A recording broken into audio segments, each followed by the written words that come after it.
Hello, everybody. Welcome to Wednesday. The S&P 500 was up 0.00% again, which is starting to become a pattern.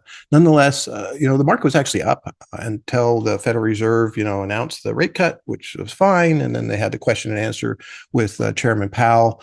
And in that question and answer, he basically said that the December rate cut, which the market is already factoring in at a 90% chance of another rate cut in December. He said that wasn't for certain, talked about how there was some bifurcation on the board about even doing this rate cut here in October. So they weren't sure, what would happen. There's some concerns about inflation and those types of things that are happening and cutting rates too much and creating an inflationary spiral to the upside, which could be quite damaging. So the market's at zero is pretty good, especially since we've had a couple of good days here so far this week where things are moving along pretty strongly. And today, although the broad market was a little bit soft, we actually saw some pretty good motion into the AI types of stocks. They did quite well today.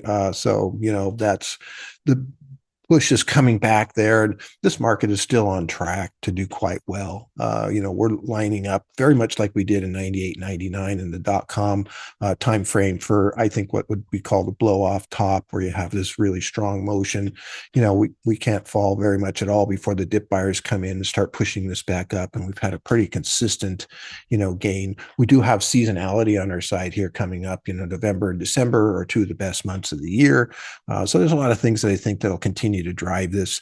Whether they do a rate cut in December or not, I don't think is going to be the critical issue here as far as that goes, as to whether this market continues to drive forward. We do have this week a lot of the big tech companies are reporting their earnings. So I think that'll be really interesting to see how that plays out. The market is getting more and more reliant upon this Magnificent Seven. So then, of course, it becomes more important how they're doing. So the earnings reports are going to be even more scrutinized than usual. So we'll see how that plays out. And a narrow market can be, a dangerous market in the sense that a lot of times things narrow up before they fall. This one's just a little bit different because, there are only so many companies that are going to be affected right now by AI and the excitement of AI. I do think that's spreading. You're starting to see more power companies and different things that are coming, but it's still a limited basket. And the main beneficiaries are these big companies that can actually afford these data centers. If you're going to spend $100 billion, you're not going to be able to do that unless you're a pretty large company as far as that goes. And so that's the battle. It's like, who can get these data centers in place, have them as legacy pieces. Going to cost a lot of money to keep them up. Probably by the time they get done, they're going to have to continuously upgrade them.